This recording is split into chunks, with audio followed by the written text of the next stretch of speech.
दोस्तों, क्या आपको पता है कि केदारनाथ को जागृत महादेव क्यों कहते हैं? आज मैं आपके लिए लेकर आया हूं केदारनाथ महादेव की एक सच्ची घटना जो आपके रोंगटे खड़े कर देगी। और दोस्तों, इस घटना का प्रूफ भी आपको वीडियो के एंड में दिखाएंगे।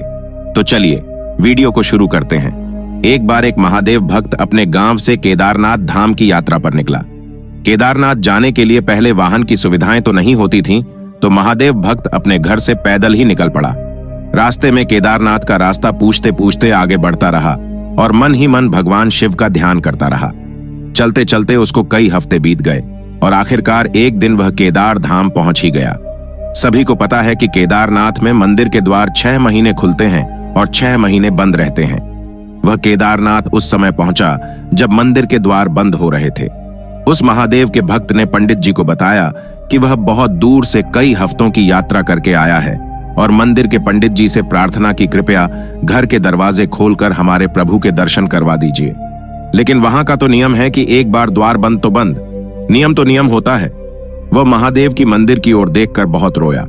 बार बार भगवान शिव को याद किया कि प्रभु बस एक बार दर्शन करा दो। वह सभी से प्रार्थना करता रहा, लेकिन किसी ने भी नहीं सुनी। पंडित जी बोले, अब यहाँ 6 महीने बाद आना। 6 महीने बाद यहाँ के दरवाजे खुलेंगे।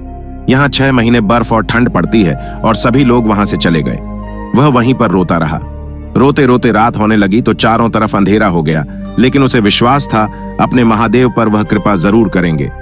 इतने दिनों से घर से निकला हुआ था, वह बहुत थक गया था और उसे बहुत भूख और प्यास भी लग रही थी। उसने किसी के आने की आहट सुनी। देखा कि एक सन्यासी बाबा उसकी ओर आ रहे हैं। वह सन्यासी बाबा उसके पास आए और पास में बैठ गए। बाबा ने उससे पूछा, बेटा कहां से आए हो? उसने पूरी बात बताई और बोला, मेरा आना यहाँ पर व्यर्थ हो गया। बाबा जी ने उसे समझाया और खाना भी दिया। फिर बहुत देर तक बाबा उससे बात करते रहे। बाबा जी को उस पर दया आ गई। वह बोले, बेटा मुझे लगता है सुबह मंदिर जरूर खुलेगा और तुम दर्शन जरूर करोगे। बातें करते करते इस व्यक्ति को कब नींद आ गई पता ही नहीं चला।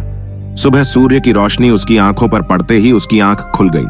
उसने इधर उधर बाबा को देखा, लेकिन वह कहीं नहीं थे। इससे पहले वह कुछ समझ पाता, उसने देखा पंडित जी आ रहे हैं अपनी पूरी मंडली के साथ। उसने पंडित जी को प्रणाम किया और बोला, कल आपने तो कहा था कि मंदिर 6 महीने बाद खुलेगा और इस बीच कोई नहीं आएगा यहाँ, लेकिन आप तो सुबह ही आ गए। पंडित जी ने उसे गौर से देखा, पहचानने की कोशिश की और पूछा, तुम वही हो जो मंदिर का द्वार बंद होने पर आए थे? 6 महीने होते ही वापस आ गए। उस आदमी ने आश्चर्य से कहा, नहीं, मैं कहीं नहीं गया। कल ही तो आप मिले थे। रात में मैं यहीं सो गया था। मैं कहीं नहीं गया। पंडित जी को पसीने आने लगे और उनके आश्चर्य का ठिकाना नहीं था। उन्होंने कहा, लेकिन मैं तो 6 महीने पहले मंदिर बंद करके गया था और आज 6 महीने बाद आया हूं।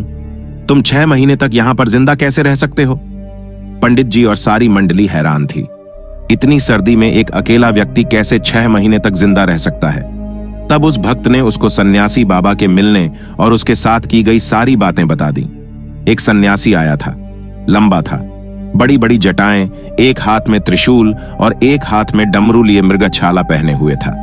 पंडित जी और सब लोग उसके चरणों में गिर गए। बोले, हमने तो जिंदगी लगा दी, लेकिन प्रभु के दर्शन न पा सके। सच्चे भक्त तो तुम हो। तुमने तो साक्षात महादेव के दर्शन किए हैं।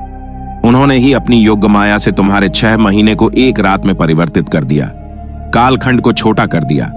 यह सब तुम्हारे पवित्र मन, तुम्हारी श्रद्धा और विश्वास के कारण हुआ है। दोस्तों, यह घटना उत्तराखंड के रहने वाले एक व्यक्ति ने कोरा पर पोस्ट की थी और उनका कहना है कि उन्होंने यह घटना इसलिए पोस्ट की ताकि सबको पता चले कि केदारनाथ में महादेव का सच में वास है और यह बात लोगों तक पहुंच सके। दोस्तों, आपको यह वीडियो कैसी लगी हमें कमेंट करके जरूर बताएं और प्लीज चैनल को सब्सक्राइब करना ना भूलें। मिलते हैं एक नए वीडियो के साथ। तब तक के लिए आप सभी दर्शकों को हर हर महादेव।